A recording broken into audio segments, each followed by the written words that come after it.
আসসালামু আলাইকুম, সবাইকে স্বাগত জানাচ্ছি তোমাদের আজকে অ্যাকাউন্টিং এ একটি স্পেশাল লাইভ ক্লাসে। আমাদের কিন্তু দেখা যাচ্ছে অ্যাডমিশন সিজনটা শেষ। সো আমাদের শেষ ভরসা অনেকের গুচ্ছ বিশ্ববিদ্যালয়গুলো থাকে, যেখানে অনেক বিশ্ববিদ্যালয় আছে এবং পরীক্ষা হয় একটি। তো গুচ্ছ বিশ্ববিদ্যালয়ে দেখা যায় সিট বেশি থাকে। গুচ্ছ বিশ্ববিদ্যালয় পরীক্ষা প্রশ্ন অন্যান্য ইউনিভার্সিটি থেকে কম্পিটিটিভলি একটু সোজা হয়। সো গুচ্ছতে অনেকের যাদের টার্গেট থাকে তাদের জন্য কিন্তু আমাদের এই আর্টস অ্যান্ড কমার্স পাঠশালা থেকে এই ফ্রি সাজেশনস ক্লাস। তো আজকের অ্যাকাউন্টিং ক্লাসে আমি তোমাদের বুলবুল ভাইয়া তোমাদের সাথে থাকবো। তো তোমরা দ্রুত তোমাদের বন্ধু যারা আছে সবাইকে মেনশন করে জানিয়ে দাও তোমাদের অবস্থান। আমজাদ ওয়ালাইকুম আসসালাম ভাইয়া, আনিকা জেবা ওয়ালাইকুম আসসালাম, তাসমিয়া ওয়ালাইকুম আসসালাম। আনিকা ভাইয়া কেমন আছেন? আলহামদুলিল্লাহ, আল্লাহ তাআলা ভালো রাখছে এই পর্যন্ত। এরপর বাকিটা আল্লাহ ভালো রাখবে। হয়তো তোমরা কোথাও ভালো একটা জায়গায় পৌঁছাতে পারলেই একটা দীর্ঘ নিঃশ্বাস ফেলবো, আর কিছু না। ঠিক আছে, তো তোমরা একটু সবাই মেনশন করে দাও এবং আমাদের এই ক্লাসটা শেয়ার করে দাও, এবং এতে হবে কি দিন শেষে তোমরা পিডিএফটা পেয়ে যাবা। অ্যান্ড আর কিছু বলার নাই। শাফিন ওয়ালাইকুম আসসালাম, তাসমিয়া জান্নাত আমি তো ভালো আছি। তাসমিয়া তোমার কি অবস্থা, তুমি আগে এটা বলো।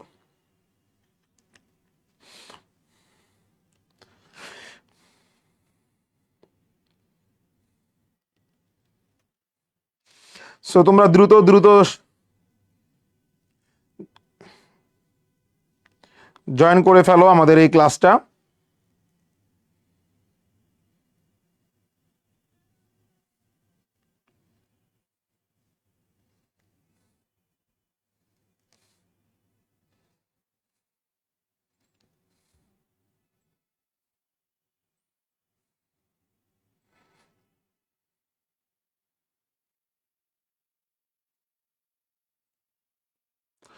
ইরফান ভাইয়া কেমন আছে? আলহামদুলিল্লাহ, অনেকদিন পর ক্লাস। ভাইয়া অনেস্টলি স্পিকিং আমি নিজেও খুব অস্থির হয়ে গেছিলাম যে বোর্ডে দাঁড়াইতে হবে, অ্যান্ড আমার আরও কিছু ক্লাস নেওয়া তোমাদের সাথে কথা ছিল, বাট দুঃখজনকভাবে দেখা গেছে আমি মাঝখানে অ্যাক্সিডেন্ট করছিলাম এবং আমার আরও কিছু পার্সোনাল ইস্যু থাকার কারণে আমি ঠিক মতো ক্লাসগুলো নিতে পারি নাই।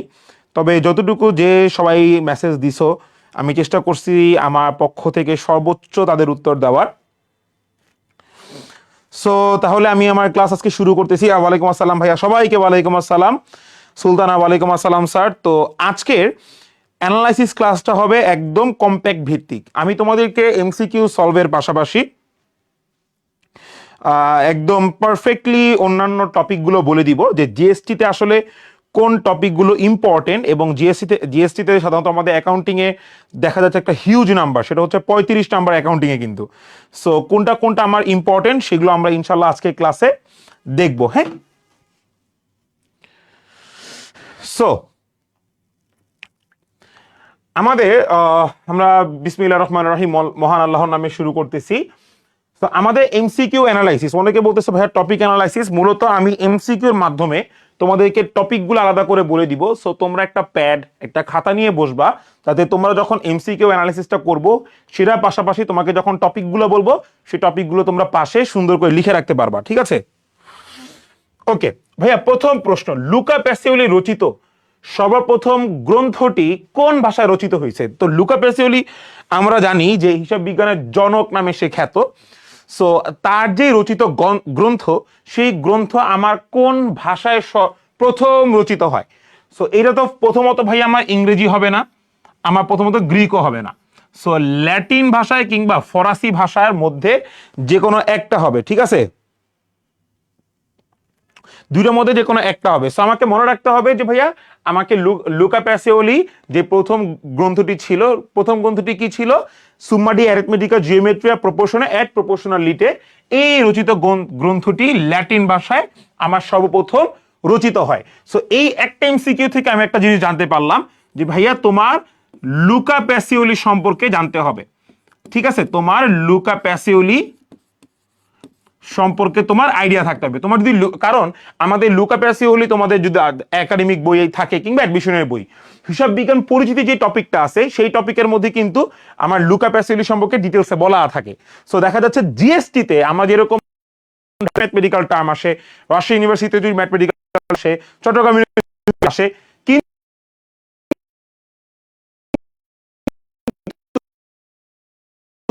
প্রশ্ন করে ইউজুয়ালি তুমি স্কিপ করে যাও। প্রশ্নটা বেশি আসে। এক নম্বরে আমরা কি পেলাম ভাইয়া, যে আমাকে হিসাব বিজ্ঞানের জনক লুকা প্যাসিওলি সম্পর্কে আমার বলতে হবে। বইতে মানে হচ্ছে এখানে বলা হচ্ছে জাবেদায় কোন দাখিলাটি, দাখিলা মানে হচ্ছে লেনদেন, দাখিলা মানে কি লেনদেন, এগুলার মিনিংটা বুঝতে হবে। বলছে কোন লেনদেনটি বইতে লিখা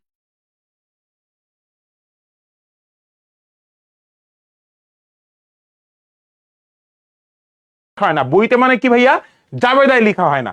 নগদ বার্তা, নগদ বার্তা, নগদ প্রাপ্ত, নগদ প্রদান, কারবারি বার্তা। সো ভাইয়া আমরা যতবারই এমসিকিউ সলভ করছি আমরা একটা জিনিস তোমাদেরকে বলে দিছিলাম যে ভাইয়া আমাদের বার্তার মধ্যে বার্তা দুই প্রকার থাকে। হ্যাঁ, বার্তা কয় প্রকার থাকে? দুই প্রকার। একটা হচ্ছে কারবারি বার্তা, একটা হচ্ছে কারবারি বার্তা, আর একটা হচ্ছে নগদ বার্তা। সো নগদ বার্তা আবার দুইটা প্রকার ভেদ আছে, একটা হচ্ছে নগদ প্রাপ্তি বার্তা, একটা হচ্ছে নগদ প্রদান বার্তা। সো ভাইয়া নগদ প্রাপ্তি বার্তা এবং প্রদান বার্তা দুইটাই কিন্তু আমরা নগদান বইতে লিখি। নগদান বইতে লিখি মানে কি, নগদান বইও কিন্তু এক প্রকার জাবেদা। সো নগদান বইতে যেহেতু নগদ প্রাপ্তি বার্তা এবং নগদ প্রদান বার্তা দুইটাই লিখি, তার মানে ভাইয়া আমার নগদ বার্তাটা জাবেদায় আসবে। সো নগদ বার্তা আমার জাবেদায় আসবে। এবং আমরা আরেকটা কথা বলি যে কারবারি বার্তা কোনো ধরনের জাবেদা দেই না, কারবারি বার্তা কোনো প্রকার লেনদেনও না। আমরা ডিরেক্ট কারবারি বার্তা টাকাটা বাদ দিয়ে ফাইনাল অ্যামাউন্টটা সবসময় দেখাই। তো যেহেতু কারবারি বার্তা কোনো প্রকার লেনদেন না, সেহেতু আমি এটার জন্য কোনো প্রকার জাবেদা দিব না। তো জাবেদা দেই না কোনটা, জাবেদা বইতে লেখা হয় না কোনটা, তাইলে কারবারি বার্তা, অ্যান্সার হবে ডি। সো এখান থেকে আমরা বুঝতে পারলাম যে ভাইয়া আমাদের বার্তা থেকেও প্রশ্ন আসতে পারে। ঠিক আছে, এই পয়েন্ট টু পয়েন্ট আমি তোমাকে জিনিসগুলো বলাই দিব যে কোন জায়গায় আমার কি কি আসতে পারে বা না আসতে পারে। ওকে, 3 নম্বর এমসিকিউ বলছে অনুপার্জিত আয় কি নির্দেশ করে। সো অনুপার্জিত আয় কি নির্দেশ করে ভাইয়া, এটার ক্ষেত্রে আমাকে আগে একটু বুঝতে হবে অনুপার্জিত আয় জিনিসটা কি। আয়, অনুপার্জিত আয় মানে হচ্ছে যে আয়টা এখনো অর্জিত হয় নাই, আয় অর্জিত হয়নি। অনুপার্জিত আয় মানে কি ভাইয়া, যে আয়টা এখনো অর্জিত হয়নি, এবং যে আয়টা অর্জিত হয়নি আমরা ইনডাইরেক্টলি তাদেরকে বলা হয় দায়। ইনডাইরেক্টলি আমি তাদেরকে কি বলি, দায় বলি। অনুপার্জিত আয় মানে কি ভাইয়া, আমার কাছে এক প্রকার দায়, যেই দায়টা অর্জিত হয়নি। তার মানে হচ্ছে মনে করো আমি সাপোজ একজনের কাছে সেবা দেওয়ার কথা, আমি একজনকে সেবা দিব, কিন্তু আমি এখনো তাকে সেবা দেই নাই, আমি তার কাছ থেকে টাকা নিয়ে নিছি। তো আয় কি এখনো অর্জিত হয়েছে? আয় কখন অর্জিত হবে? যখন আমি তাকে টাকা দিব, সেবা দিব। যেহেতু সেবা দেই নেই কিন্তু টাকা নিয়ে নিছি, তার মানে কি আমি এখন দায়বদ্ধ, যেহেতু টাকা নিয়ে নিছি তার মানে কি আমি এখন দায়বদ্ধ তাকে সেবা দেওয়ার জন্য। সো দ্যাট ইজ ওয়াই অনুপার্জিত আয় মানে হচ্ছে আমার কাছে এক প্রকার দায়। সো অনুপার্জিত আয় সাধারণত কি নির্দেশ করে? আমার সাধারণত দায় নির্দেশ করে, দায় নির্দেশ করে। তাহলে সম্পদ জিনিসটা বাদ, তাহলে সম্পদের অপশনটাই কাটা, দায় নির্দেশ করে। এখন দায় হ্রাস নির্দেশ করে না দায় বৃদ্ধি নির্দেশ করে? অনুপার্জিত আয় সাধারণত দায় বৃদ্ধি নির্দেশ করে। আর যদি অনুপার্জিত আয় থেকে আয় অর্জিত হয়ে যায়, মানে আমি তাকে সেবা দিয়ে দিছি, তখন দায় হ্রাস পায়। কিন্তু সাধারণত কিন্তু দায় হ্রাস পায় না। অনুপার্জিত আয় মানে হচ্ছে দায় বৃদ্ধি পাচ্ছে, দায় হইতেছে। আর যখন অনুপার্জিত আয়টা আমার অর্জিত হয়ে যাবে তখন দায়টা হ্রাস পাবে।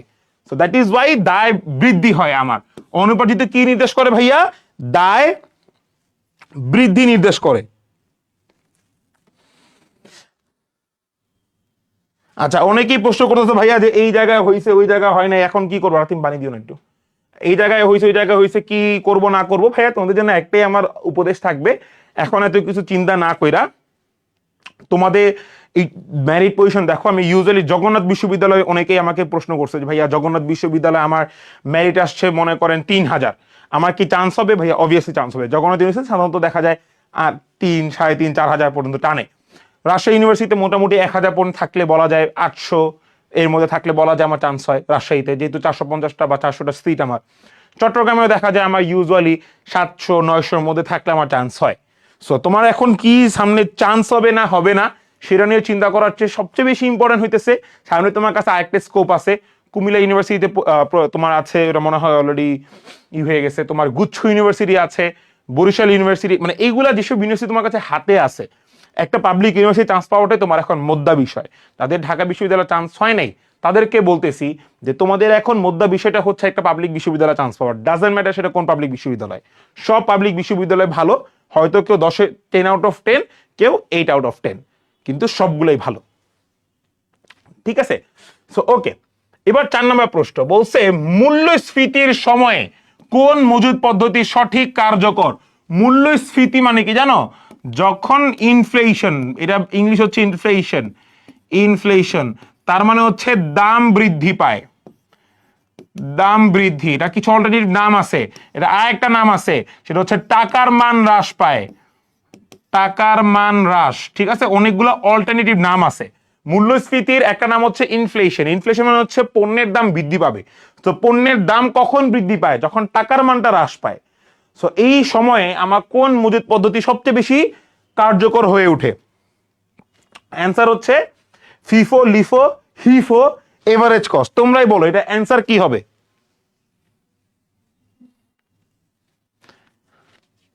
আমাদের মূল্যস্ফীতির সময়ে আমার কোন পদ্ধতি সবচেয়ে বেশি কার্যকর? তোমরাই অ্যান্সার দাও। অ্যান্সার বি, লিফো পদ্ধতি। ওকে, তাহলে আমরা এই যে দেখো, আমরা কিন্তু এখান থেকে অনেক কিছু দেখতে পাচ্ছি। তার মানে আমি এটা থেকে বুঝলাম যে আমার ফিফো লিফো থেকেও প্রশ্ন আসে। তোমাদেরকে আমি একদম টপিক ওয়াইজে আলাদা করে দিচ্ছি। আমাদের লিফো ফিফো থেকেও প্রশ্ন আসে। কি ধরনের প্রশ্ন আসে? ম্যাথমেটিক্যাল কোনো প্রশ্ন আসছে না, তোমাকে কনসেপ্ট বেস, মূল্যস্ফীতির সময় কোনটা দরকার, মূল্য সংকোচনের সময় কোনটা দরকার, এরকম বেসিক প্রশ্ন আসবে যেগুলো ইউজুয়ালি তোমরা স্কিপ করে যাও। ঠিক আছে, ওকে। বলছে মুদ্রাস্ফীতি বা দ্রব্যমূল্যের বৃদ্ধি, মাত্র বললাম যে মুদ্রাস্ফীতির অপর নাম দ্রব্যমূল্যের বৃদ্ধি। তো দ্রব্যমূল্যের বৃদ্ধির জন্য যে ভাতা দেওয়া হয় তাকে কি বলা হয়? ভাইয়া এই প্রশ্নটা আসছে হচ্ছে বেতন ও মজুরি অধ্যায় থেকে, বেতন ও মজুরি।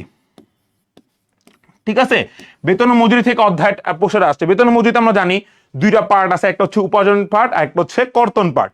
সো এই যে ভাতা ওয়ার্ডটা দেওয়া থাকলে আমি বুঝবো সেটা হচ্ছে উপার্জন পার্ট থেকে আসছে। সো মুদ্রাস্ফীতি বা দ্রব্যমূল্যের বৃদ্ধির জন্য যে এক্সট্রা ভাতা আমি পাচ্ছি, এক্সট্রা উপার্জন যেটা পাচ্ছি, সেটার নাম হচ্ছে মহার্ঘ ভাতা। সেটার নাম কি ভাইয়া? সেটার নাম হচ্ছে মহার্ঘ ভাতা। অ্যান্সার হচ্ছে আমাদের বি। 6 নাম্বার, নিচের কোনটি পরিবর্তনশীল ব্যয়? ভাইয়া অলওয়েজ মনে রাখবা, তোমার পরিবর্তনশীল ব্যয়, স্থির ব্যয় এবং আধা পরিবর্তনশীল ব্যয়, এই ব্যয়গুলা তোমাদেরকে একটু বুঝতে হবে, এই ব্যয়গুলা তোমাদের একটু মাথায় রাখতে হবে। হ্যাঁ, কোনটা তোমার স্থির ব্যয়, কোনটা পরিবর্তনশীল ব্যয়, কিংবা কোনটা আধা পরিবর্তনশীল ব্যয়, এই জিনিসগুলো তোমাকে একটু মনে রাখতে হবে।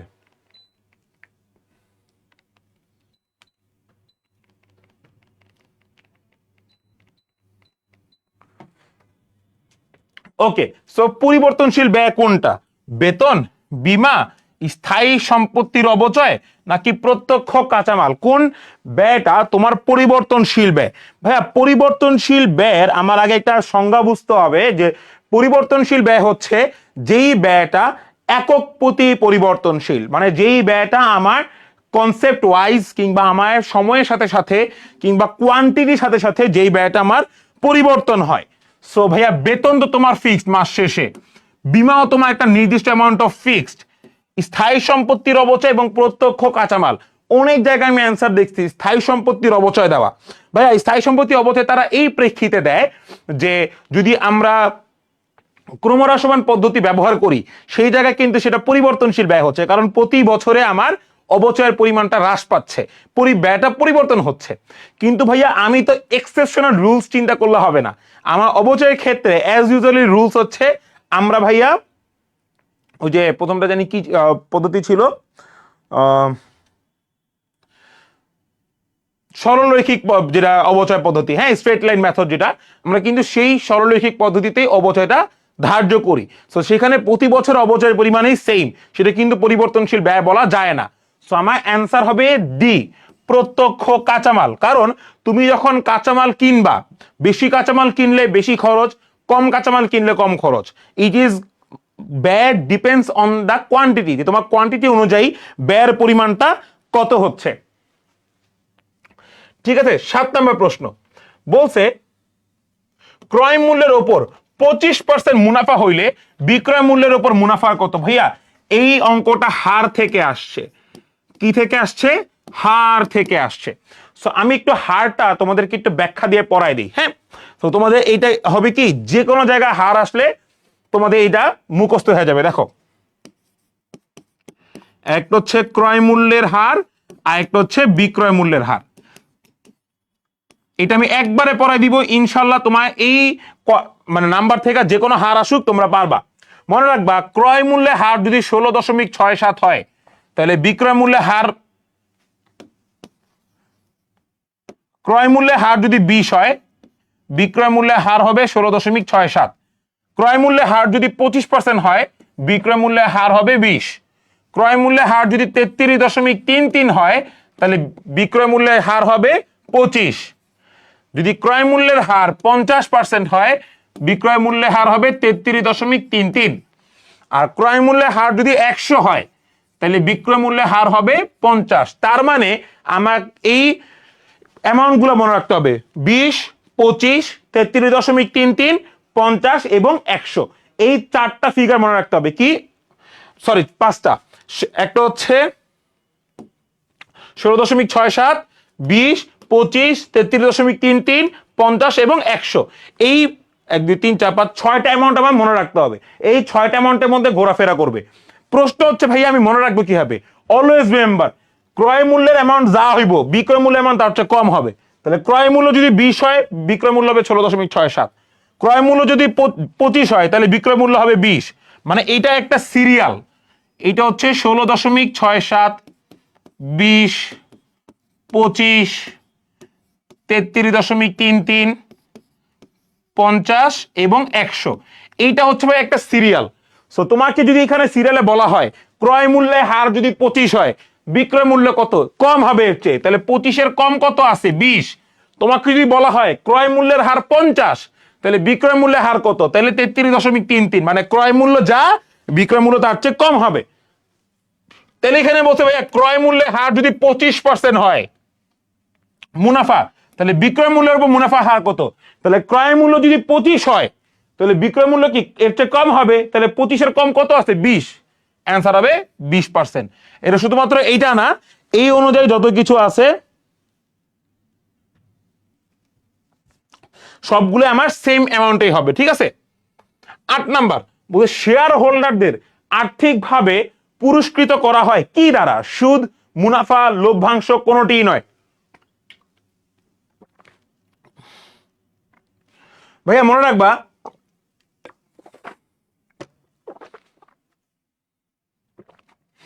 আমাদের ফাইন্যান্সে, হ্যাঁ, আমাদের ফাইন্যান্সিয়াল মার্কেটে ইউজুয়ালি মুনাফা কথাটা অ্যাপ্রোপ্রিয়েট না। দুইটা কথা থাকবে, একটা হচ্ছে সুদ আর একটা হচ্ছে লভ্যাংশ। তো সুদ দেওয়া হয় হচ্ছে বন্ড হোল্ডারদের। কাদের দেওয়া হয়? সুদ দেওয়া হয় বন্ড হোল্ডারদের। আর ভাইয়া লভ্যাংশ কাদেরকে দেওয়া হয়? লভ্যাংশ দেওয়া হয় শেয়ার হোল্ডারদেরকে। শেষ। তাহলে আমাকে বলছে শেয়ার হোল্ডারদের আর্থিকভাবে কি দেওয়া হয়, মানে আর্থিকভাবে পুরস্কার মানে কি? টাকা দেওয়া হয়। তাহলে টাকা মানে কি? লভ্যাংশ দেওয়া হয়। অ্যান্সার হবে সি, লভ্যাংশ। আর যদি বলা হইতো বন্ড হোল্ডারদের আর্থিক পুরস্কার হিসেবে কি দেওয়া হয়, আমি অ্যান্সার দাগাইতাম সুদ। সবাই কি কথা কি ক্লিয়ার, নাকি কোনো জায়গায় ভেজাল আছে? বা বাবা মাশাআল্লাহ, তোমরা দিয়ে আমার আগে পায়রা যাও। ইসালা, এটাই তো দরকার জগতে। এই জগতে হায় সেই বেশি চায়, আছে যার ভুরি ভুরি, রাজার হস্ত হতে কাঙালের ধন চুরি। বুঝলাম না, আজকে এত সুন্দর ফর্মাল লুকে আসলাম, তোমরা কেউ কমপ্লিমেন্ট দিলে না আমাকে। বাধ্য হয় অনেক সময় এরকম, কষ্ট আমার। 9 নম্বর প্রশ্ন বলছে কোনটি কোম্পানির সংবিধান? সো ভাইয়া কোম্পানির সংবিধান মানে হচ্ছে কোম্পানির মেইন দলিল। সংবিধান মানে কি ভাইয়া? কোম্পানির মেইন দলিল। কোম্পানির মেইন দলিল। সংবিধান মানে কি ভাইয়া? কোম্পানির মেইন দলিল। তাহলে কোম্পানির মেইন দলিল কি? অলওয়েজ রিমেম্বার পরিমেল বন্ধ। পরিমেল বন্ধের অপর নাম হচ্ছে স্মারকলিপি। স্মারকলিপি এটাই হচ্ছে কোম্পানির মেইন দলিল। কোম্পানির মেইন দলিল কি? তোমার পরিমেল বন্ধ বা স্মারকলিপি। আর যদি বলা হইতো, যদিও বলে না, আমি ইনকেস বলে রাখতেছি ম্যানেজমেন্টের ক্ষেত্রে তোমাদেরকে, যদি বলা হইতো যে সমবায় সমিতির প্রধান দলিল কি, তাহলে দাগাইতাম উপবিধি বা বাইলজ। ঠিক আছে। আর যদি কোম্পানির ক্ষেত্রে মেইন দলিলটা কি? কোম্পানির ক্ষেত্রে মেইন দলিলটা হচ্ছে পরিমেল বন্ধ অথবা স্মারকলিপি। আর যদি তোমাদেরকে বলা হইতো অংশীদার ব্যবসায় মেইন দলিল কি, তাহলে তোমরা বলতা চুক্তি, শুধু চুক্তি। মেধাবীর ইনশাল্লাহ তুমি টপ করো, আমরা এটাই চাই, দোয়া করি। ওকে, 10 নম্বর এমসিকিউ দেখো, বলছে নগদ প্রদান কখন নগদ প্রাপ্তির চেয়ে বেশি হয়। আচ্ছা, এই প্রশ্নটা মনে হয় সিকিউ তোলা হয় নাই। হ্যাঁ, ওকে, এটা আমরা বাদ দেই। 11 নম্বর প্রশ্ন দেখো, বলছে অংশীদারদের মধ্যে অংশীদারিত্ব চুক্তিনামা না থাকলেও তাদের প্রাপ্যতা কোনটি? মানে তোমার যদি অংশীদার চুক্তিতে সবকিছু সম্পর্কে বলা থাকবে, কিন্তু কোন বিষয়ে অংশীদারি চুক্তিতে বলা না থাকলেও আমি সেটা প্রাপ্য। আমার অংশীদার চুক্তিতে সেটা কথা কখনো বলা হয় নাই, কিন্তু আমি সেটা অবশ্যই পাবো। অলওয়েজ মনে রাখবা, বেতন ভাতা তোমাকে চুক্তিতে বলা থাকলে তুমি পাবা, নাইলে তুমি পাবা না। বেতন ভাতা নিয়ে কখনো কোনো আর্গুমেন্ট নাই। ঋণের উপর শুধু তোমাকে বলা থাকবে যে 6% ঋণের সুদ সে পাবে, যদি বলা না থাকে চুক্তিতে তাহলে তুমি পাবা না। কমিশনের সম্পর্কে বলা থাকবে যে বুলবুল এক্সট্রা কাজ করতেছে, তাকে আমরা কমিশন দিব। কমিশনের সম্পর্কে যদি বলা না থাকে তাহলে তোমরা কমিশন পাবে না। বাট অলওয়েজ রিমেম্বার, মূলধন অনুপাতে লভ্যাংশ বন্টন, যদি অংশীদারি ব্যবসায় লভ্যাংশ বন্টন সম্পর্কে কিছু বলা না থাকে, হ্যাঁ, লভ্যাংশ বন্টন সম্পর্কে কিছু বলা না থাকে, তাইলে অলওয়েজ রিমেম্বার সেটা সমহারে বন্টন হবে। সমহারে বন্টন হবে, কিন্তু বন্টন হবে অবশ্যই, অবশ্যই বন্টন হবে। যে আমি মনে করবো যে ভাই আমার অংশীদারি চুক্তিতে বন্টন সম্পর্কে কিছু বলা নাই, তাহলে ভাই আমি এদের মতো এটা বন্টন করব না, এটা কোনো প্রাপ্যতা নাই, এই কনসেপ্টটা ভুল। আমাকে যদি কিছু বলা নাও থাকে, তারপর আমি লভ্যাংশ বন্টন করব এবং মূলধন অনুপাতে, মূলধন অনুপাতে লভ্যাংশ বন্টন করব বা সমহারে আমরা লভ্যাংশ বন্টন করব।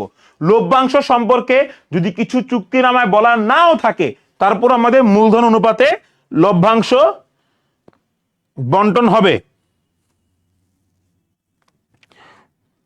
ঠিক আছে, আমরা কি এইটুক বুঝতে পারছি সবাই? আমরা আশা করি। ওকে, এবার আমরা আসি 12 নম্বর এমসিকিউতে। প্রাপ্তি ও প্রদান হিসাব সাধারণত কি প্রকাশ করে? প্রাপ্তি ও প্রদান হিসাব সাধারণত কি প্রকাশ করে? সো মনে রাখবো ভাইয়া, প্রাপ্তি ও প্রদান হিসাব সাধারণত কি প্রকাশ করে? অলওয়েজ প্রাপ্তি প্রদান হিসাব সাধারণত ডেবিট জের প্রকাশ করে। কি জের প্রকাশ করে? ডেবিট জের প্রকাশ করে। সাধারণত প্রাপ্তি ও প্রদান হিসাব সাধারণত ডেবিট জের প্রকাশ করে। 13 নাম্বার, একতরফা দাখিলা পদ্ধতিতে সাধারণত কোন ধরনের হিসাব অনুপস্থিত থাকে? একতরফা দাখিলা পদ্ধতিতে আমার কোন ধরনের হিসাব সাধারণত আমরা লিখি না। অলওয়েজ রিমেম্বার, একতরফা দাখিলা পদ্ধতিতে আমরা শুধুমাত্র সম্পত্তিবাচক, দায়বাচক এবং মালিকানা সত্ত্ববাচক এই 3টা বিষয় নিয়েই কাজ করি। অন্তর্মৌলিক সমহারেও হতে পারে, মূলধন অনুপাতেও হতে পারে, ডিপেন্ডস। তোমাকে যদি অপশনে কিছু বলা না থাকে, মূলধন অনুপাতে বলা হয় তাহলে মূলধন অনুপাতে তুমি লিখবা, তোমাকে যদি সমহারে বলা হয় সমহারে তুমি টিক দিবা। কিন্তু এমসিকিউতে যদি তোমাকে এ নাম্বারে বলা থাকে মূলধন অনুপাতে লভ্যাংশ বন্টন, বিতে বলা আছে সমহারে লভ্যাংশ বন্টন, তাহলে তুমি সমহারে দাগাবা। দুইটা যদি দেওয়া থাকে তাহলে ফার্স্ট চয়েস হচ্ছে সমহারে লভ্যাংশ বন্টনটা। আচ্ছা, আমাদের একতরফা দাখিলায় সম্পত্তি, দায়, মালিকানা সত্ত্ব মেইনলি নিয়ে কাজ হয়। সো এখানে আমার আয় এবং ব্যয় নিয়ে কোনো কাজ হয় না। তাই কোন ধরনের হিসাব অনুপস্থিত থাকে? নামিক হিসাব। কারণ নামিক হিসাবগুলো হচ্ছে আমার আয় ব্যয় হিসাব। নামিক হিসাব কি? সাধারণত আমার আয় ব্যয় হিসাব। সো আমার এই আয় ব্যয় হিসাবটা আমার সাধারণত অনুপস্থিত থাকে। লিজা, ওয়ালাইকুম আসসালাম, কেমন আছো ভাইয়া?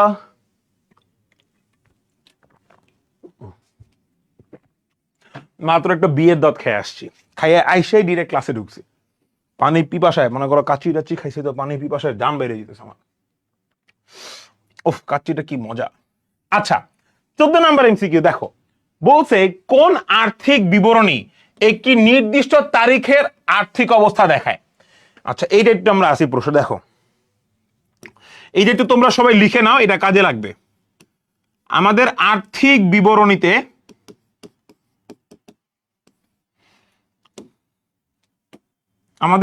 বিবরণীতে সাধারণত আমরা বিশদ আয় নিয়ে আলোচনা করি, বিশদ আয় বিবরণী নিয়ে আলোচনা করি।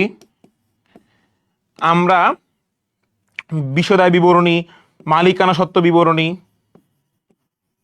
মালিকানা সত্ত্ব বিবরণী, এরপর হচ্ছে নগদ প্রবাহ বিবরণী, এরপর হচ্ছে নগদ প্রবাহ বিবরণী, এরপর হচ্ছে আর্থিক অবস্থার বিবরণী। মূলত আমরা যদি বিবরণী দ্বারা চিন্তা করি, আমরা এই 4টা বিবরণীতে ইউজুয়ালি কাজ করি। সো এই 4টা বিবরণীর মধ্যে প্রথম 3টা বিবরণী অর্থাৎ বিশদায় বিবরণী, মালিকানা সত্ত্ব বিবরণী এবং নগদ প্রবাহ বিবরণী, মূলত এই 3টা বিবরণী আমাদের সমাপ্ত বছরের জন্য তৈরি করা হয়। সমাপ্ত বছরের জন্য তৈরি করা হয়, তার মানে 31 ডিসেম্বর আমার প্রস্তুত করা হয়। তার মানে সারা বছরের ক্যালকুলেশন দ্বারা আমার একদম লাস্টে এসে 31 ডিসেম্বর তারিখে সেটা প্রস্তুত করা হবে। কিন্তু আমার যে আর্থিক অবস্থার বিবরণী আছে, এইটা যে কোনো তারিখে প্রস্তুত করা সম্ভব, যে কোনো তারিখে প্রস্তুত করা সম্ভব। এটাকে এরকম কোনো বাধ্যবাধকতা নাই সারা বছর ক্যালকুলেশন করে এসে বছরের শেষে প্রস্তুত করতে হবে। আমি যদি আজকে চাই আমি কালকেও আর্থিক অবস্থা বিবরণী প্রস্তুত করতে পারি, আমি চাইলে আগামী পরশু, আমি চাইলে বছরের যে কোনো দিন আর্থিক অবস্থা বিবরণী প্রস্তুত করতে পারি। কিন্তু আমার বিশদায় বিবরণী, নগদ প্রবাহ বিবরণী এবং মালিকানা সত্ত্ব বিবরণী বা সংরক্ষিত আয় বিবরণী, এই 3টা আমাকে সারা বছর ক্যালকুলেশন করে এসে একদম বছরের শেষ তারিখে ক্যালকুলেশন করতে হবে। অর্থাৎ সারা বছরের জন্য এটা ক্যালকুলেশন করা হয়। আর যে কোনো নির্দিষ্ট একটা দিনের জন্য ক্যালকুলেশন, তার মানে ওই এক দিনে আমার প্রতিষ্ঠানে কয় টাকার সম্পদ, দায়, মালিকানা সত্ত্ব আছে, ওই এক দিনের জন্য প্রস্তুত করা হয় আর্থিক অবস্থার বিবরণী। তাহলে আমাকে যদি প্রশ্ন বলে কোনটি আর্থিক বিবরণী একটি নির্দিষ্ট তারিখের প্রস্তুত করা হয়, তাহলে অ্যান্সার হবে হচ্ছে স্থিতিপত্র। স্থিতিপত্র অপর নাম হচ্ছে আর্থিক অবস্থা বিবরণী। স্থিতিপত্র কি ভাইয়া? স্থিতিপত্র অপর নাম হচ্ছে আর্থিক অবস্থার বিবরণী। স্থিতিপত্র আছে, এরপর আছে উদ্বৃত্তপত্র আছে, উদ্বৃত্তপত্র আছে, স্থিতিপত্র, উদ্বৃত্তপত্র, আর্থিক অবস্থা বিবরণী, এইগুলা হচ্ছে একটা নির্দিষ্ট তারিখে প্রস্তুত করা হয়। মাইশা, ওয়ালাইকুম আসসালাম রহমতুল্লাহ। ও 14 ভাই, আমার আগে তোমরা পায়রা যাও, তাহলে কেমনে হইব বলো। ও 15 নাম্বার, সম্পত্তির বই মূল্য মানে বুক ভ্যালু, বই মূল্য কিংবা বহি মূল্য বা সমাপনী পুস্তক মূল্য সেম কথা। সম্পত্তির বই মূল্য বলতে কি বোঝায়? সম্পত্তির ক্রয় মূল্য, বাজার মূল্য, বিক্রয় মূল্য, নাকি সম্পত্তির ক্রয় মূল্য বাবদ পুঞ্জীভূত অবচয়? অলওয়েজ রিমেম্বার ভাইয়া, আমার বহি মূল্য কিংবা বুক ভ্যালু বলো, এন্ডিং বুক ভ্যালু, বহি মূল্য, এইটা মানে হচ্ছে সম্পত্তির ক্রয় মূল্য থেকে পুঞ্জীভূত অবচয় বাদ দিয়ে, এটা আরেকটা নাম হচ্ছে সমাপনী পুস্তক মূল্য। লিখে রাখো, নাহলে পরে কনফিউজ হয়ে যাবে। সমাপনী পুস্তক মূল্য, সমাপনী পুস্তক মূল্য। সো আমার এইটা কখন তৈরি করা হয়? সমাপনী পুস্তক মূল্য বা বই মূল্য অ্যাকচুয়াল সূত্র হচ্ছে ক্রয় মূল্য থেকে পুঞ্জীভূত অবচয় বাদ। আমরা কিন্তু অবচয় কাজটা করছি। আমরা যখন সরলরৈখিক পদ্ধতিতে অবচয় নির্ণয় করি তখন কি করাই? আমাদের সম্পত্তির বহিমূল্য কেমনে বের করি? সম্পত্তির বহিমূল্য ইজ ইকুয়াল টু ক্রয় মূল্য মাইনাস পুঞ্জীভূত অবচয়। তাহলে সম্পত্তির বহিমূল্য এর অ্যাকচুয়ালি সূত্র কি? সম্পত্তির ক্রয় মূল্য বাবদ পুঞ্জীভূত অবচয়। অ্যান্সার হবে ডি। ওকে, 16 নম্বর এমসিকিউ। 2020 সালে রাস্তা কোম্পানির সম্পত্তি ছিল 70,000 টাকা, কমেছে এবং দায় 1,00,000 টাকা বেড়েছে, তাহলে মালিকানা সত্ত্ব কত হবে ভাইয়া? এইটা দেখো, আমাদের এই ধরনের অঙ্কে আমাদের ক্যালকুলেশনটা এভাবে হবে, A = L + OE। তাহলে আমার সম্পত্তি কমেছে কত টাকার? 70,000 টাকার সম্পত্তি কমেছে, এবং দায় বেড়েছে 1,00,000 টাকার, দায় 1,00,000 টাকা বেড়েছে। তাহলে এবার মালিকানা সত্ত্ব কত লিখলে আমার এই পাশে -70,000 টাকা আসবে?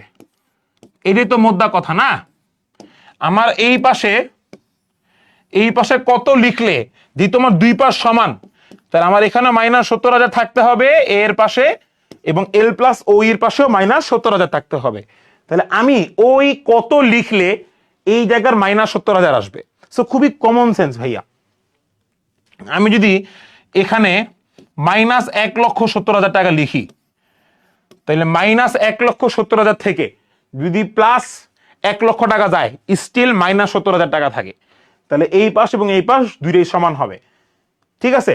তাহলে আমি কি লিখবো ভাইয়া, যে আমার এই পাশে অ্যান্সার, আরে শালা,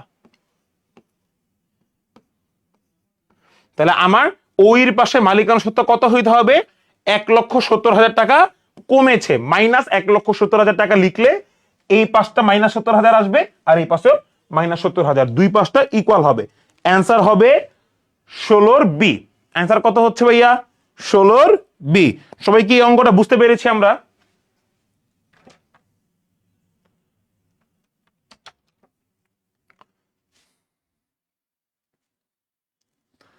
ইয়েস, 16 বি। 17, ধারে ক্রয়কৃত পণ্য ক্রেতা ফেরত পাঠালে বিক্রেতা সাধারণত যেই বইতে লিখবে, মানে ধারে পণ্যটা ক্রয় করছি, সেই ক্রয়টা আমি ফেরত পাঠাইছি।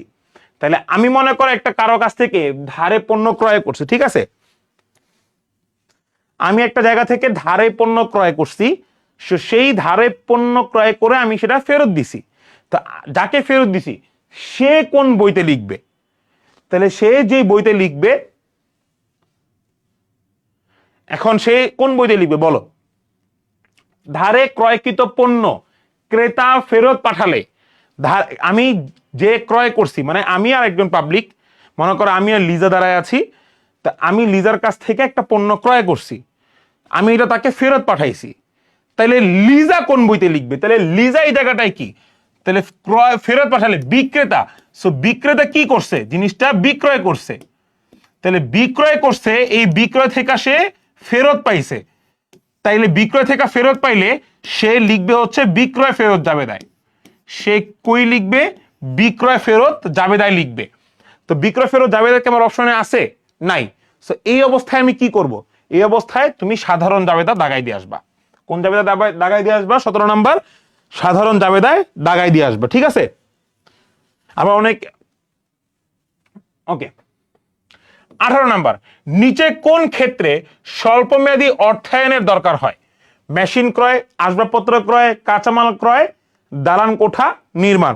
নিচের কোন ক্ষেত্রে স্বল্পমেয়াদী অর্থায়ন? ভাইয়া মেশিন ক্রয় বলো, কিংবা আসবাবপত্র ক্রয় বলো, কিংবা দালান কোঠা, এই তিনটা জিনিসই তোমার কি? এই তিনটা জিনিস হচ্ছে তোমার দীর্ঘমেয়াদী স্থায়ী সম্পদ। এই তিনটা জিনিসই কি? তোমার স্থায়ী সম্পদ। তো স্থায়ী সম্পদের ক্ষেত্রে আমার দীর্ঘমেয়াদী অর্থায়ন প্রয়োজন হয়। কোন মেয়াদী অর্থায়ন প্রয়োজন হয়? দীর্ঘমেয়াদী অর্থায়ন প্রয়োজন হয়। তাইলে আমার স্বল্পমেয়াদী অর্থায়ন কার জন্য প্রয়োজন হবে? আমার স্বল্প খরচের জন্য যেটা, বা স্বল্পমেয়াদী, বা আমার চলতি সম্পদ যেটা। তাহলে অ্যান্সার হবে সি, কাঁচামাল ক্রয়ের জন্য আমার স্বল্পমেয়াদী অর্থায়ন দরকার হয়। 18 হবে সি। ভাই আমার আগে তোরা পাইরা যাস, মাশাআল্লাহ কি অবস্থা। ওকে, 19 নাম্বার বলছে পদ্মা সার্ভিসের হিসাব লিপিবদ্ধকরণ প্রক্রিয়ায় নিম্নলিখিত ভুলগুলো করেছে। এইসব কোন ভুলের জন্য রেওয়ামিল মিলবে না? বলছে কোন ভুলের জন্য রেওয়ামিল মিলবে না। রেওয়ামিল মিলবে না মানে হচ্ছে ভাইয়া একতরফা ভুল। রেওয়ামিল মিলবে না মানে হচ্ছে একতরফা ভুল। সো একতরফা ভুল সাধারণত কোনগুলো হয় আমরা কি জানি?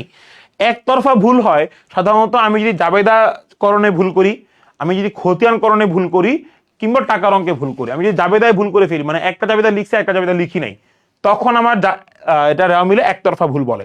আমি খতিয়ানে এক পাশে টাকা লিখছি, খতিয়ানে আর এক পাশে টাকা লিখি নাই, সেটা হচ্ছে আমার একতরফা ভুল বলবো। হ্যাঁ, সো একতরফা ভুলগুলোর মধ্যে আমি ক নাম্বারটা দেখি। এ নাম্বারে কি বলছে, কর্মচারীকে প্রদত্ত বেতন 15,000 টাকা, বেতন হিসাব ডেবিট করা হয়েছে 10,000 টাকা। এখানে দেখো ভাইয়া দুইটা ভুলই করছে। এক, সে বেতন হিসাবকে 10,000 টাকা ডেবিট করছে, তার মানে কি আমার জাবেদা কি ছিল, বেতন প্রদান করছি, বেতন হিসাব ডেবিট, নগদান হিসাব ক্রেডিট। সো নগদান হিসাবে ঠিকই কিন্তু আমি 15,000 টাকা লিখছি, কিন্তু আমি ভুলে বেতন হিসাবে 10,000 টাকা লিখছি, তাহলে কি 5,000 টাকা একটা গরমিল হয়ে যাবো না? এবং এটা আমি কিন্তু ইনস্ট্যান্টলি প্রমাণ পাবো, কারণ আমার রেয়ামিল মিলবে না, কারণ আমার ডেবিট পাশে 10,000 টাকা বসছে, ক্রেডিট পাশে 15,000 টাকা বসছে, 5,000 টাকা গ্যাপ রয়ে গেছে। সো এইটা আমার রেয়ামিলে ইনস্ট্যান্টলি ধরা পড়বে। সো এইটা হচ্ছে আমার একতরফা ভুল। এ নাম্বার হচ্ছে আমার একতরফা ভুল, তার মানে জাবেদা করণে আমি ভুল করছি, টাকার অ্যামাউন্ট লিখতে আমি ভুল করছি, এটা হচ্ছে আমার একতরফা ভুল।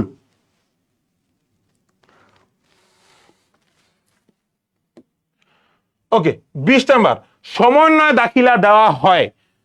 20 নাম্বার কি বলছিল, বলছে সমন্বয় দাখিলা দেওয়া হয় কেয়া ধারণা অনুসারে, আয় ব্যয় সমন্বয় নীতি অনুসারে, হিসাবকাল ধারণা অনুযায়ী, রক্ষণশীল ধারণা অনুযায়ী। আগে আমার এটা নীতিমালা থেকে আসছে। হ্যাঁ, হিসাব বিজ্ঞানের নীতিমালা থেকে প্রশ্নটা আসছে। 20 নম্বর বলছে সমন্বয় দাখিলা দেওয়া হয় কোন নীতি অনুযায়ী, কেয়া ধারণা অনুযায়ী। কেয়া নামে কোনো ধারণাই নেই, এটা বাদ। বলছে আয় ব্যয় সমন্বয় নীতি অনুযায়ী। ভাইয়া ইউজুয়ালি সমন্বয় জাবেদা আয় ব্যয় সমন্বয় নীতি অনুযায়ী দেওয়া হয় না। আয় ব্যয় সমন্বয় নীতি অনুযায়ী কি দেওয়া হয়, অগ্রিম আয় ব্যয়, বকেয়া আয় ব্যয়। সো এটাও বাদ। হিসাবকাল ধারণা অনুযায়ী, হিসাবকাল ধারণা মানে কি ভাইয়া, যে আমার কোন হিসাবকালে আয় হইছে, কোন হিসাবকালে ব্যয় হইছে, আমার এইটা মাথায় রাখতে হবে। সো আমার সমন্বয় জাবেদা ঠিক সেম কথাটাই বলতেছে, যে তোমার সমন্বয় তখন করতে হবে যখন এই বছরের টাকা হইতেছে কিংবা আগামী বছরের জন্য টাকা বকেয়া আছে। তোমার বুঝতে হবে সমন্বয় জাবেদা কেন দেওয়া হয়, যে আমার এই বছরে কয় টাকা উদ্ধার হইলো, আগামী বছরের জন্য কয় টাকা রেখে দিব। হিসাবকাল নীতিতেও কিন্তু ঠিক সেম, যে আমার এই বছরে কয় টাকা আয় হইছে কিংবা কয় টাকা আয়ের মধ্যে এই বছরে অর্জিত কত, পরবর্তী বছরের জন্য কতটুকু আমি রেখে দিচ্ছি, কতটুকু বকে আছে, এগুলো হচ্ছে হিসাবকাল অনুযায়ী। সো অ্যান্সার হবে সি, হিসাবকাল অনুযায়ী আমার সমন্বয় দাখিলা দেওয়া হয়। অ্যান্সার কি, অ্যান্সার হচ্ছে 20-এর সি। 21 বলছে কুরিন সঞ্চিতি থাকা অবস্থায় কোন দেনাদার কুরিন হিসেবে গণ্য হলে কি হবে। আচ্ছা, কুরিন সঞ্চিতি থাকা অবস্থায়, কুরিনের সাথে তো দুইটা পদ্ধতি আছে, একটা হচ্ছে সঞ্চিতি পদ্ধতি আর একটা হচ্ছে সরাসরি পদ্ধতি। আমাকে বলছে সঞ্চিতি পদ্ধতিতে কোন দেনাদার যদি কুরিন হয়, মানে কুরিন মানে কি, দেনাদার আমাকে টাকাটা ফেরত দিতে পারবে না, তার কাছে সামর্থ্য নাই, তাইলে আমি কি করব, তাইলে আমার যদি দেনাদার আমার যদি বলে দেয় আমি তোমাকে আর টাকা দিতে পারবো না, তাহলে তোমার আর সে দেনাদার নাই। তো দেনাদারকে আমি কমায় দেখাবো, তার মানে আমি সম্পদ হ্রাস করে দেখাবো। আর সম্পদ হ্রাস করে দেখানোর পাশাপাশি আর কি করতে পারবো, বলছি কুরিন সঞ্চিতি থাকা অবস্থায়। আচ্ছা, কুরিন সঞ্চিতি থাকা অবস্থায় কোন দেনাদার কুরিন হিসেবে গণ্য হলে,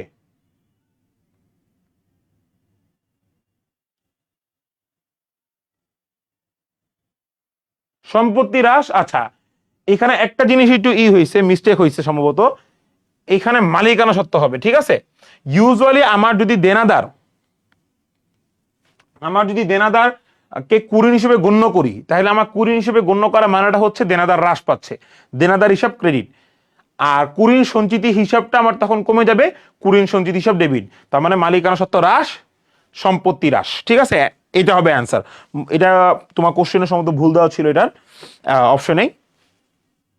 না ভাই, সম্পত্তি তো বৃদ্ধি পাবে না ভাইয়া, বি কেন হবে, দেখো সম্পত্তি কেন বৃদ্ধি পাবে, আমার দেনাদার তো ডেবিট ছিল, দেনাদার আমার কাছে কি সম্পত্তি না, দেনাদার তো ডেবিট ছিল, কিন্তু দেনাদার যখন বললো আমি তোমাকে আর টাকা দিতে পারবো না, দেনাদার যখন এই কথা বলে ফেললো, তখন তো দেনাদারকে আমি আর ডেবিট করে রাখবো না, দেনাদারকে তো আমি তখন ক্রেডিট করে ফেলবো। সো দেনাদার যদি ক্রেডিট হয় ভাইয়া, তার মানে কি দেনাদার হ্রাস পাচ্ছে, সম্পত্তি হ্রাস পাইতেছে, তাহলে সম্পত্তি হ্রাস পাবে। এবং আমার তখন এই দেনাদারের টাকাটা ভর্তুকি আমি কিভাবে দিব, কুরিন সঞ্চিতি থেকে ভর্তুকি যাবে সো আমার তখন মালিকানা সত্ত্বটাও হ্রাস পাবে। তো সম্পত্তি হ্রাস, মালিকানা সত্ত্ব হ্রাস। অ্যান্সার হবে এও না, মানে অ্যান্সারই নাই, অ্যান্সার হবে সম্পত্তি হ্রাস, মালিকানা সত্ত্ব হ্রাস। ঠিক আছে, দায় আসবে না ভাইয়া। দায় কেন আসবে? আমার সম্পদের সাথে কিংবা সঞ্চিতি তো আমার কাছে এক প্রকার মালিকানা সত্ত্ব। তো যদি আমার দেনাদার টাকা না দেয়, সেই টাকার ভর্তুকিটা কি সঞ্চিতি থেকে যাবে। তো সঞ্চিতি থেকে ভর্তুকি যাওয়া মানে কি সঞ্চিতি হ্রাস পাবে। সঞ্চিতি হ্রাস পাওয়া মানে কি আমার সঞ্চিতি ডেবিট হবে, মালিকানা সত্ত্ব ডেবিট হবে। তো মালিকানা সত্ত্ব হ্রাস, সম্পত্তি হ্রাস। ঠিক আছে, 22টা পাবে। নিচে কোনটি মুনাফা জাতীয় ব্যয়? মেশিনের ক্রয় মূল্য, মেশিনের আমদানি শুল্ক, মেশিনের বীমা খরচ, মেশিনের সংস্থাপন ব্যয়। আমাকে একটু মনে রাখতে হবে আমার কোন সম্পত্তির, আমাকে মনে রাখতে হবে কোন সম্পত্তিরও কিন্তু ভাইয়া মুনাফা জাতীয় ব্যয় হইতে পারে। কোন সম্পত্তিরও, আচ্ছা হাতের লেখাটা খারাপ হয়ে গেছে, দাঁড়াও সুন্দর করে লিখি। কোন সম্পত্তির মুনাফা জাতীয় ব্যয় হইতে পারে। কোন সম্পত্তির মুনাফা জাতীয় ব্যয় হইতে পারে। 1 নম্বর হচ্ছে সম্পত্তির বীমা খরচ, 2 নম্বর হচ্ছে সম্পত্তির মজুরি খরচ। তো এখানে সম্পত্তির বীমা খরচ দেওয়া আছে, তাহলে সম্পত্তির বীমা খরচটা হচ্ছে আমার সম্পত্তির মুনাফা জাতীয় খরচ। ঠিক আছে, 22-এর অ্যান্সার হবে সি। নাইস, সবাই পারতেছে। বিথি, সাদ, ওকে। 23, অবচয় কোন পদ্ধতিতে প্রথম বছরের অবচয় সবচেয়ে কম দেখানো হয়? সরলরৈখিক, ক্রমহ্রাসমান, বর্ষ সংখ্যা, উৎপাদন একক। কোন পদ্ধতি অনুযায়ী প্রথম বছরের অবচয় সবচেয়ে কম দেখানো হয়?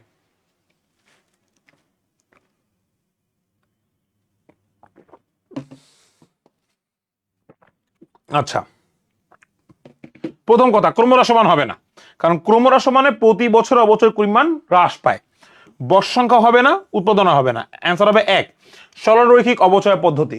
অ্যান্সার কত হবে? 1, সরলরৈখিক অবচয় পদ্ধতি। কারণ প্রতি বছর অবচয়ের পরিমাণ সেম দেখায়, কম বেশি এখানে কোনো হিসাবই আসবে না। কিন্তু বর্ষ সংখ্যা বলো বা উৎপাদন একক বলো, আমাকে এটা প্রথম বছর একটা রেট দেখায়, দ্বিতীয় বছর ভ্যারিয়েবল হতে পারে, বাড়তে পারে, কমতে পারে, ইটস নট ফিক্সড। তা কিন্তু আমার সরলরৈখিকে প্রতি বছর fix. So the answer goes to আমার 1, সরলরৈখিক অবচয় প্রথম বছরে সবচেয়ে কম দেখায়, কিংবা আমার প্রতি বছর কম দেখায়, আমি এটাকে সরলরৈখিক হিসেবেই দাগাবো সব সময়। ঠিক আছে, 24 নম্বর দেখো, একটি মজুদ পণ্যের ক্রয় মূল্য 15,500 টাকা, বাজার মূল্য 12,500 টাকা, যা বছরের শেষে মজুদ পণ্য গণনা থেকে বাদ পড়ে গেছে। এই মজুদ পণ্যটি সঠিকভাবে হিসাবভুক্ত হলে ব্যবসায় মুনাফার উপর কি প্রভাব পড়তো? ভাইয়া, মজুদ পণ্য মানে দুইটা দেওয়া আছে, একটা হচ্ছে ক্রয় মূল্য আর একটা হচ্ছে বাজার মূল্য। সো মজুদ পণ্য, সমাপনী মজুদ পণ্য, মজুদ পণ্য বলতে বুঝাইছে এখানে সমাপনী মজুদ পণ্য ধরো। ঠিক আছে, দুইটা ভ্যালু দেওয়া আছে। অলওয়েজ রিমেম্বার ভাইয়া, রক্ষণশীলতার নীতি অনুযায়ী সমাপনী মজুদ পণ্য কোন নীতি অনুযায়ী, নীতিটাও মনে রাখবা, রক্ষণশীলতার নীতি অনুযায়ী। আমি লিখে দিচ্ছি তোমাদের জন্য, রক্ষণশীলতার নীতি অনুযায়ী, রক্ষণশীলতার নীতি অনুযায়ী সমাপনী মজুদ পণ্য যেটা কম সেইটা নিব। তো দুইটার মধ্যে ভাইয়া কম কোনটা? দুইটার মধ্যে এইটা কম, তো যেটা কম আমি সেটা নিছি। সো যদি আমার মুনাফার উপর কি প্রভাব পড়বে ভাইয়া, অলওয়েজ রিমেম্বার সমাপনী মজুদ পণ্য সাথে মুনাফার হচ্ছে আমার সমাপনী মজুদ পণ্য যত বাড়বে, সমাপনী মজুদ পণ্য যত বাড়বে, মুনাফা তত বাড়বে। সমাপনী মজুদ পণ্যের সাথে মুনাফার আমার ধনাত্মক সম্পর্ক। আমাকে বলছে সমাপনী মজুদ পণ্য এত টাকা দেখানো হয়েছে, তো সমাপনী মজুদ পণ্য বাড়ছে মানে কি আমার মুনাফা বাড়বে। সমাপনী মজুদ পণ্য কেন ধনাত্মক সম্পর্ক? শর্টকাটে মনে রাখো, সমাপনী মজুদ পণ্য, সমাপনী মজুদ পণ্য ব্যয়কে কমায় দেয়, ব্যয়কে কমায় দেয়। সমাপনী মজুদ পণ্য যদি ভাইয়া ব্যয়কে কমায় দেয়, তার ব্যয়কে কমানো মানে কি? মুনাফা বৃদ্ধি পাবে। সো ভাইয়া মুনাফা বৃদ্ধি পাওয়া মানে কি ভাইয়া? মুনাফা বাড়বে। কত টাকা মুনাফা বাড়বে? 12,550, 5,000, মানে 12,500 নাকি 15,500? যেটা কম 12,500। তাহলে অ্যান্সার হবে ডি। সমাপনী মজুদ পণ্য ব্যয়টাকে অলওয়েজ কমায় দেয়, তাই আমার এটা অ্যান্সার হবে ডি। ওকে, 25 নম্বর প্রশ্ন দেখো, বুঝতে নিচে কোনটি আর্থিক সম্পদ সমূহের মধ্যে কোনটির ঝুঁকি কম ঝুঁকি থেকে অধিক ঝুঁকির ক্রমধারার তালিকা, মানে কোনটার ঝুঁকি সবচেয়ে কম এবং কোনটার ঝুঁকি সবচেয়ে বেশি। আর্থিক সম্পদ মানে হচ্ছে বন্টনকে বুঝায়। তবে সবচেয়ে কম ঝুঁকি কার? সবচেয়ে কম ঝুঁকি বন্ড, কারণ বন্ড কোনো ঝুঁকি বহন করে না, বন্ডের সুদ ইজ ফিক্সড। বন্ডের পর কার সবচেয়ে ঝুঁকি বেশি? অগ্রাধিকার শেয়ার, কারণ অগ্রাধিকার শেয়ারে মানে এরপর আসতেছে শেয়ার, তো শেয়ারের মধ্যে ভাগ আছে। সাধারণ শেয়ার হোল্ডাররা একটু ব্যাকডেটেড, অগ্রাধিকার শেয়ার হোল্ডাররা তারা একটু অগ্রাধিকার পায়, মুনাফাটা পায়, তো তারা একটু অধিক ঝুঁকি। তাহলে অগ্রাধিকার, তাহলে অগ্রাধিকার শেয়ার।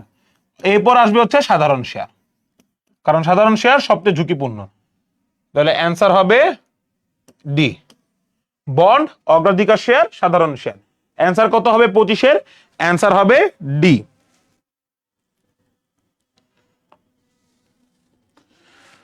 ওকে, 26, মোট চাঁদা প্রাপ্তি 60,000, এর মধ্যে বিগত বছরে 5,000 টাকা, আগামী বছরে এত টাকা, চলতি বছরে অনাদায়ী এত টাকা, তাহলে আয় ব্যয় হিসাবে চলতি বছরের টাকা কত টাকা ক্রেডিট করা হবে? আচ্ছা, তো আয় ব্যয় হিসাবে চাঁদা প্রাপ্তি, এটা তোমরা যারা করছো তারা অলরেডি জানো, করোনায় আমি আবার দেখাই দিচ্ছি। সো চাঁদা প্রাপ্তি দেওয়া আছে কত, এই ম্যাথটা একটু দেখো, হ্যাঁ একটা ম্যাথ করাই দিচ্ছি, এই ম্যাথটা আসতে পারে ইম্পর্টেন্ট। হ্যাঁ, আমি অনেক জায়গায় এটা পাইছি। চাঁদা প্রাপ্তি দেওয়া আছে 60,000, আমাকে বের করতে হবে চাঁদা আয়, আমাকে বের করতে হবে চাঁদা আয়। আচ্ছা, আজানটা শেষ হোক, হ্যাঁ আজানটা শেষ হলে আমরা বেটে শুরু করতেছি। আজানটা শেষ হোক।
আচ্ছা ভাইয়া দেখো, এখানে চাঁদা আয় যখন বের করতে বলবে তুমি সবকিছু ভুলে যাবা, তুমি তখন একটা জিনিস মনে রাখবা, যেই বছরের বকেয়া সেই বছরের আয়, যেই বছরের অগ্রিম তার পরবর্তী বছরের আয়, এটুক মনে রাখবা, ওটা যোগ বিয়োগ করবা।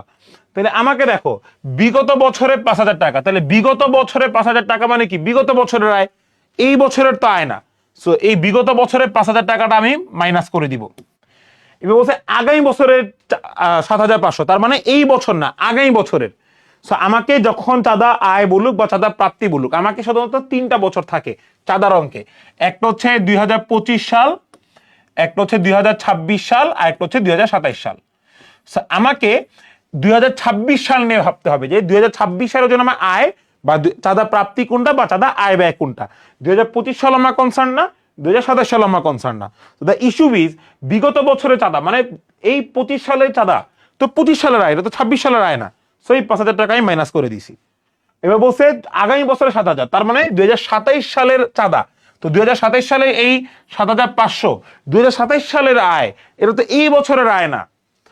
কিন্তু বলছে চলতি বছরের অনাদায় চাঁদা 9,000, তাহলে চলতি বছরের মানে হচ্ছে 26 সালের।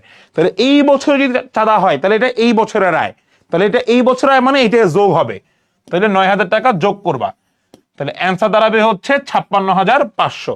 এই শর্টকাট সূত্র লিখে রাখো, যেই বছরের বকেয়া সেই বছরের আয়। তাহলে চলতি বছরের বকেয়া বা অনাদায়ী চাঁদা চলতি বছরের আয়, কিন্তু বিগত বছরের বকেয়া তো বিগত বছরের আয়, 25 সালের আয়, এটা তো এই বছরের আয় না, এটা বাদ। আগামী বছরের চাঁদা মানে 27 সালের চাঁদা তো 27 সালের আয়, 26 সালের আয় না, এটাও বাদ। তো এই 7,500 বাদ, তাহলে একমাত্র যোগ হবে 9,000, অ্যান্সার হবে হচ্ছে 56,500। এইগুলাই আসবে ভাইয়া পরীক্ষায়, তোমরা তো করো না বাসায়, পড়াশোনা তো চাঙ্গে এক একজনের। 27 নম্বরে দেখো, বলছে নিচে কোনটি চলতি মূলধনের উপাদান? চলতি মূলধনের উপাদান মানে কি ভাই, আমাকে আগে এটা বুঝতে হবে যে চলতি মূলধন আসলে কি। চলতি মূলধন বললে ইউজুয়ালি চলতি সম্পদ এবং চলতি দায়কে বোঝানো হয়। তো চলতি মূলধনের উপাদান কোনটা? ডিবেঞ্চার না, ট্রেজারি বিল না, এগুলো তোমার স্থায়ী সম্পদ, বাণিজ্যিক পত্র না। তাহলে একমাত্র মজুদ পণ্য আছে যেটা আমার চলতি মূলধনের উপাদান, অ্যান্সার হবে ডি। অ্যান্সার কত হবে ভাইয়া? অ্যান্সার হবে ডি। 28 নম্বর অঙ্ক দেখো, বলছে কোম্পানিতে নগদ প্রবাহ বিবরণী প্রস্তুত করা হয়। কোম্পানিতে নগদ প্রবাহ বিবরণী কখন প্রস্তুত করা হয় ভাইয়া? কোম্পানি নির্দিষ্ট কোনো সময়ের জন্য, হিসাবকালের জন্য, লাভ ক্ষতি নির্ণয়ের জন্য, প্রারম্ভিক নগদ টাকা নির্ণয়ের জন্য। এইটা 28 নম্বরটা আমি তোমাদেরকে এট দ্য ভেরি বিগিনিং বলছিলাম যে আমরা সাধারণত বিষয়দায় বিবরণী, নগদ প্রবাহ বিবরণী এবং মালিকানা সত্ত্ব বিবরণী, এইটা সম্পূর্ণ হিসাবকাল জুড়ে পুরো বছর জুড়ে আমরা কাজ করি। কিন্তু আর্থিক অবস্থা বিবরণী শুধুমাত্র একটা নির্দিষ্ট দিনের জন্য কাজ করি। তাহলে ভাইয়া নগদ প্রবাহ বিবরণী কখন প্রস্তুত করা হয়? কোম্পানি একটা হিসাবকাল মানে একটা সম্পূর্ণ বছরের জন্য আমরা এটা প্রস্তুত করা হয়। সো অ্যান্সার হবে বি। অ্যান্সার কত হবে এটার? অ্যান্সার এটা হবে বি। সম্পূর্ণ হিসাবকাল জুড়ে বা সম্পূর্ণ হিসাবের কাজ নিয়ে করা হয়। তাহলে তুমি দেখছো ভাইয়া আমি যতগুলো ম্যাথ সলভ করলাম, 3টা জায়গা থেকে আমি শিওর শর্ট পাইছি। 1, আর্থিক বিবরণী থেকে শিওর শর্ট প্রশ্ন আসছে। 2, তোমার এখানে অনুপাত থেকে প্রশ্ন আসছে। 3, তোমার এখানে হার থেকে প্রশ্ন আসছে। মানে কিছু টপিক আছে যেগুলো ফিক্সড প্রশ্ন আসবেই। স্টক ডিভিডেন্ড দেওয়ার ফলে কি হয়? মোট সম্পত্তি বৃদ্ধি পায়, মালিকানা সত্ত্ব বৃদ্ধি পায়, মালিকানা সত্ত্ব হ্রাস পায়, মালিকানা সত্ত্বের কোনো পরিবর্তন হয় না। স্টক ডিভিডেন্ড দেওয়ার ফলে কি হয় ভাইয়া? মূলত স্টক ডিভিডেন্ড কি জানো? মূলত স্টক ডিভিডেন্ড হচ্ছে লভ্যাংশ। তাহলে এই লভ্যাংশ দেওয়ার ফলে কি হয়? লভ্যাংশ দেওয়ার ফলে তুমি যখন লভ্যাংশ প্রদানের জাবেদা করবা তখন দেখবা মালিকানা সত্ত্বে কোনো পরিবর্তন হয় না। লভ্যাংশ প্রদানের জাবেদা কি? প্রদেয় লভ্যাংশ হিসাব ডেবিট, আরেকটা হচ্ছে নগদের হিসাব ক্রেডিট। তো এখানে মালিকানা সত্ত্বে কোনো পরিবর্তনই না। লভ্যাংশ প্রদানের জাবেদা কি? প্রদেয় লভ্যাংশ হিসাব ডেবিট, দায় হ্রাস, এবং নগদান হিসাব ক্রেডিট, সম্পত্তি হ্রাস। এখানে মালিকানা সত্ত্বের কোনো হিসাবই নাই। সো মালিকানা সত্ত্বের কোনো পরিবর্তনই হয় না।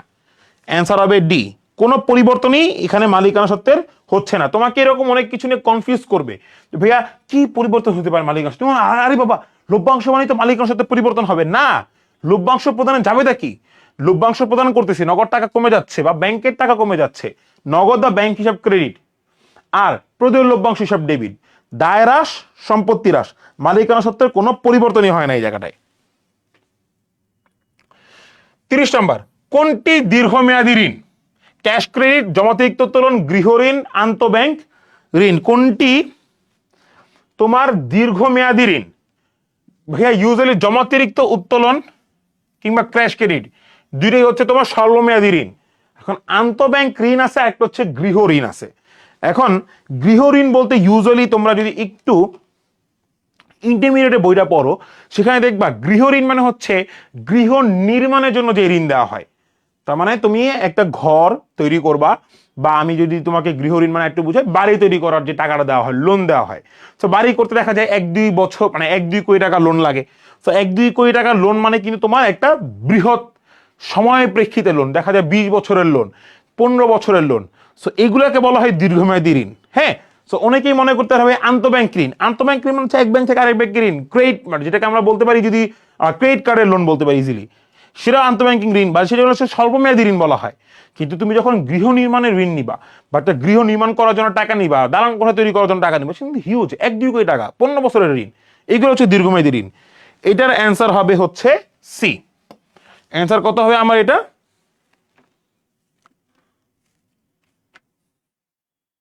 সি। 31, তারল্য অনুপাত নির্দেশ করে কোনটা? ব্যবসায়ের দায় পরিশোধের ক্ষমতা, ব্যবসায়ের সকল দায় অর্থায়নে আর্থিক সম্পদের প্রাপ্যতা, ব্যবসায় চলতি দায় পরিশোধের ক্ষমতা, আর একটা হচ্ছে ব্যবসায়ের দীর্ঘমেয়াদী দায় পরিশোধের ক্ষমতা। ভাইয়া অ্যাকচুয়াল অ্যান্সারটা হইতেছে তারল্য অনুপাত নির্দেশ করে তাৎক্ষণিক ব্যবসায় চলতি দায় পরিশোধের ক্ষমতা। তারল্য দায় মূলত কি প্রকাশ করে? অ্যাকচুয়াল অ্যান্সারটা শুনো। তারল্য অনুপাত ইউজুয়ালি প্রকাশ করে ব্যবসায়ে তাৎক্ষণিক চলতি দায় পরিশোধের ক্ষমতা। তাৎক্ষণিক পরিশোধের ক্ষমতা, যেটা আমাদের এখানে তাৎক্ষণিক নাই, ব্যবসায়ের চলতি দায় পরিশোধের ক্ষমতাকেই দাগাবো। কিন্তু যদি তাৎক্ষণিক থাকতো অ্যান্সার হইতো সি।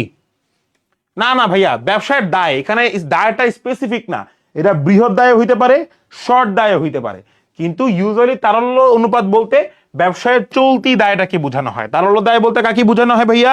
বিথি, চলতি দায়কে মূলত আমার বোঝানো হয়। 32, কোনটি উৎপাদন ব্যয়ের উপাদান? উৎপাদন ব্যয়ের উপাদান মানে কি ভাইয়া? উৎপাদনের সাথে জড়িত অফিস ভাড়া, বিজ্ঞাপন, এইগুলো হচ্ছে অফিস ব্যয়। আরেকটা হচ্ছে বিক্রয় ও বন্টন ব্যয়। বিক্রয় ও বন্টন ব্যয়। কুঋণ হচ্ছে পরিচালন ব্যয়। কুঋণ কি? পরিচালন ব্যয়। শুধুমাত্র পরোক্ষ কাঁচামালটা হচ্ছে উৎপাদনের সাথে জড়িত, তাহলে এটাই হচ্ছে উৎপাদন ব্যয়। অ্যান্সার হবে বি। 32 অ্যান্সার কত হবে ভাইয়া? 32 অ্যান্সার হবে বি। শুধুমাত্র কাঁচামাল, পরোক্ষ কাঁচামাল। যদি বলা হয়তো ভাই প্রত্যক্ষ কাঁচামাল কি? প্রত্যক্ষ কাঁচামাল হচ্ছে মুখ্য ব্যয়ের উপাদান। প্রত্যক্ষ কাঁচামাল কি? মুখ্য ব্যয়ের উপাদান। আর আমাকে যদি বলা হয় পরোক্ষ কাঁচামাল কি, সেটা হচ্ছে উৎপাদন ব্যয়ের উপাদান।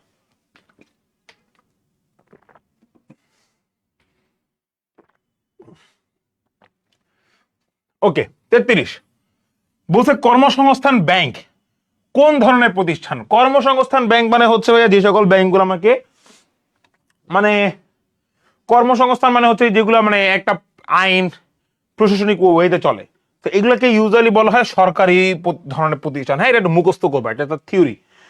কোন ধরনের ভাইয়া ব্যাংক? 33 সরকারি। কর্মসংস্থান ব্যাংক কোন ধরনের প্রতিষ্ঠান? সরকারি প্রতিষ্ঠান। কর্মসংস্থান ব্যয় কোন ধরনের প্রতিষ্ঠান? সরকারি প্রতিষ্ঠান।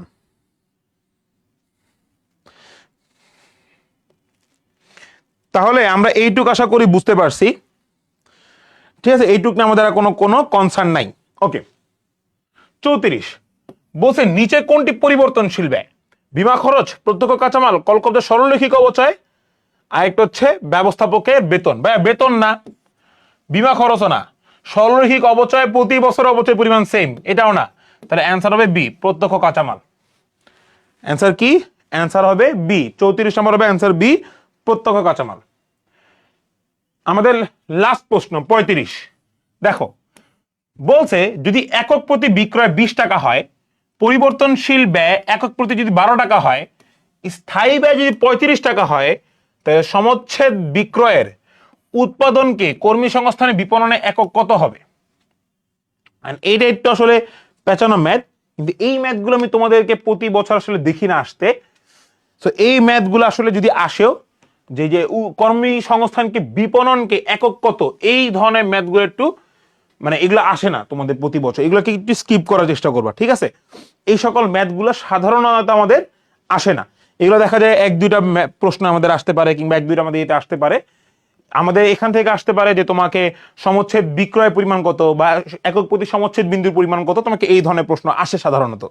এই ধরনের প্রশ্ন তেমন কোনো প্রয়োজনীয়তা নাই। এটা দেওয়ার একমাত্র রিজন হচ্ছে এটা তুমি করতে যাও হিউজ পরিমাণে টাইম লাগবে, কিন্তু তোমার আলটিমেটলি অ্যান্সার বের করতে খুব প্যারা হয়ে যাবে। সো আমি যতটুকু জানি এটা অ্যান্সার সম্ভবত ডি, যতটুকু আমার জানি এটা অ্যান্সার ডি। সো এটা তোমরা একটু এই করবা। এবার আসো আমি তোমাদেরকে 3-4টা টপিকের নাম বলতেছি, এটা একটু লিখে রাখো খাতায়। একটা হচ্ছে আর্থিক বিবরণী। আমরা যতগুলো ম্যাথ করলাম বা যত কিছু থিওরি করলাম, সেখান থেকে আমরা বুঝতে পারলাম যে আমাদের কোন কোন জায়গা থেকে প্রশ্ন আসতেছে। ঠিক আছে, ব্যয় ও ব্যয় শ্রেণী বিভাগ, ব্যয় ও ব্যয়ের শ্রেণী বিভাগ। এরপর আসবে হচ্ছে অনুপাত থেকে, এরপর আসবে হচ্ছে অবচয় থেকে, এরপর আসবে মুনাফার হার থেকে, আর একটু পেঁচাতে চাইলে আসবে অংশীদার থেকে, আসবে অংশীদার থেকে। আর একটু যদি তোমাদেরকে পেঁচাতে চায়, রেওয়া মিল থেকে আসতে পারে। মোস্ট ইম্পর্টেন্টলি জাবেদা আসবে, নীতিমালা আসবে, অব্যবসায়ী প্রতিষ্ঠান আসবে। সো মোটামুটি এই করার টপিক যদি তোমরা করে যাও, তোমাদের গুচ্ছে আমি আশা করি তোমাদের আর কোনো ইস্যু হওয়ার দরকার নাই। স্টিল তোমাদের যদি কোনো সমস্যা হয় গুচ্ছের, তোমাদের পরীক্ষা দেরি আছে, মার্চে পরীক্ষা, তোমরা আমাদেরকে জানাবে। আমরা ইনশাল্লাহ চেষ্টা করব তোমাদের জন্য আরো কিছু ক্লাস নেওয়ার। ঠিক আছে, সো তোমাদের আশা করি আজকে এই পিডিএফ এ তোমাদের আরো অনেকগুলো ম্যাথ আমি দিয়ে দিয়েছি। এই পিডিএফ এ তোমরা যারা যারা পেতে চাও অবভিয়াসলি আমাকে মেসেজ দিবা, আমি তোমাদেরকে পিডিএফ গুলো পাঠাই দিব। আর তোমাদের অ্যাকাউন্টিং নিয়ে যাবতীয় যা যা সমস্যা আছে আমি একটা কমেন্ট করে দিয়েছি। সো এই কমেন্টে তোমরা জাস্ট একটা টেক্সট করবা। আমি একটা কমেন্ট করে দিয়েছি হেলো লিখে, এই কমেন্টে একটা টেক্সট করবা, পিন কমেন্টে তোমরা চেক করো, এখানে টেক্সট করবা। আমি আজকে পিডিএফটা তোমাদেরকে দিয়ে দিব, সবাইকে মানে ওপেন ফর অল করা যাবে। সো এবং যারা যারা ক্লাস করছো তারা জানাবা কেমন লেগেছে, এবং তোমাদের অ্যাকাউন্টিং নিয়ে যে কোনো সমস্যার সমাধান ফ্রি তোমরা আমাকে জানাবা, করব। তোমাদের অধিক আগ্রহ থাকলে আরো ভাইয়া ক্লাস লাগবে অ্যাকাউন্টিং এ, আমাদের arts and commerce Pathsala group আছে, সেই গ্রুপে তোমরা দিবা, মেসেজ দিবা, মানে গ্রুপে পোস্ট করবা, তাহলে আমরা আরো অ্যাকাউন্টিং এর হয়তো 2 সপ্তাহ পর একটা করে ক্লাস নিব, তাহলে তোমাদের আরো বেশি কনফিডেন্সটা ক্লিয়ার হবে। সো আমি আশা করি তোমরা সবাই আজকে ক্লাসটা বুঝতে পেরেছো, ভালো হয়েছে। এবং তোমাদের পিডিএফ এর জন্য আমাকে অবশ্যই একটা টেক্সট করবা, আমি পিন কমেন্টে আমার আইডিটা দিয়ে দিয়েছি। সো তোমরা এই পর্যন্ত সবাই ভালো থাকো, সুস্থ থাকো।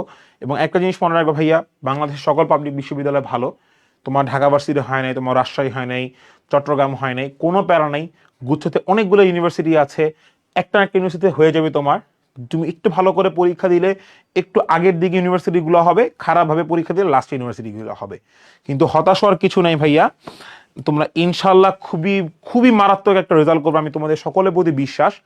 এবং তোমাদের যে কোনো সমস্যায় বুলু ভাইয়া তোমাদের পাশে আছে, feel free to text me, হ্যাঁ, কোনো আপত্তি নেই তোমাদের।